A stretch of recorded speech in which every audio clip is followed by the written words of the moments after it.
بسم الله الرحمن الرحیم.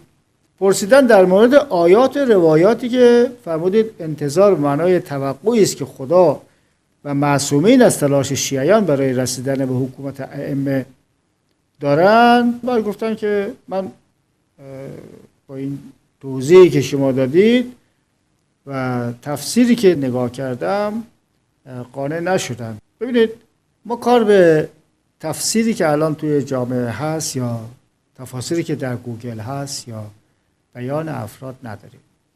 ما معتقدیم که تفسیر همه آیات قرآن فقط توسط معصومین است، توسط کسی که نمیتونه بکنه. پیغمبر اکرم هم در خطبه قدیر درباره امیرالمومنین فرمودن که لن یبین زواجره ولن یوضح لكم تفسیره الا الذی انا آخذ بیده و مسعده الیه و شاهد بعضده. همینجور توضیح دادن تنها کسی که میتونه قرآن رو تفسیر بکنه همین فردی است که کنار من ایستاده، من دستشو گرفتم بلندش کردم، امیرالمومنین رو گرفته بودن. ببینید، ما مطابق اون روشی که مرحوم استادمون از آیت الله ابتهی درباره تفسیر قرآن فرمودن، بهترین روش در تفسیر قرآن اینه که وقتی ما میخوایم تفسیر مسئله ای از اسلام رو بفهمیم، باید مجموعه روایاتی که معصومین در هر یک از مسائل اسلام فرمودن رو به عنوان تفسیر اون مسئله در نظر بگیریم.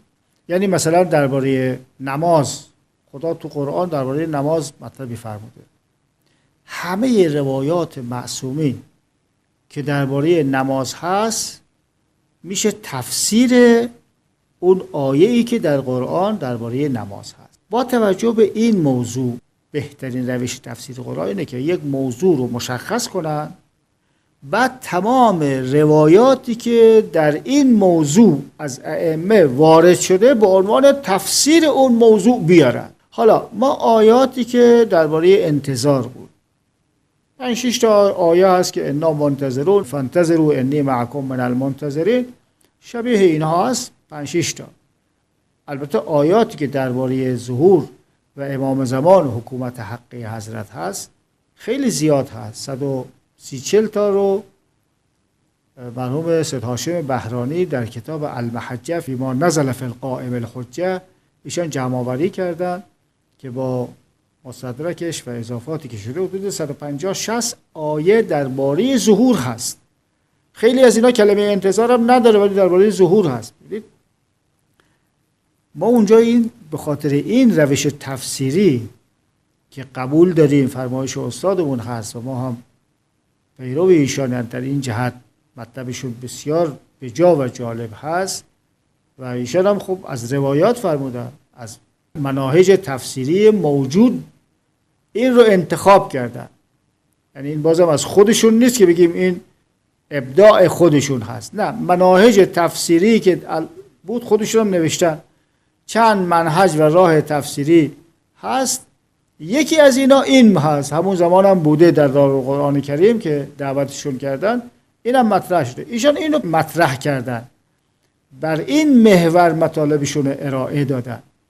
ما هم همین رو میگیم آقا هر روایتی از معصومین که درباره انتظار هست، مثلا خود قرآن انا منتظرون انی معکم من المنتظرین، یا در روایات که فرمودن انا منتظرون فرمودن المنتظرون لدولت الحق، اینا رو شما جمع کنید، اینها همه معنا و تفسیر همون آیاتی است که اون 5-6 تایی که در اونجا ما گفتیم از قرآن که انا منتظرون انی معکم من المنتظرون 5-6 تا.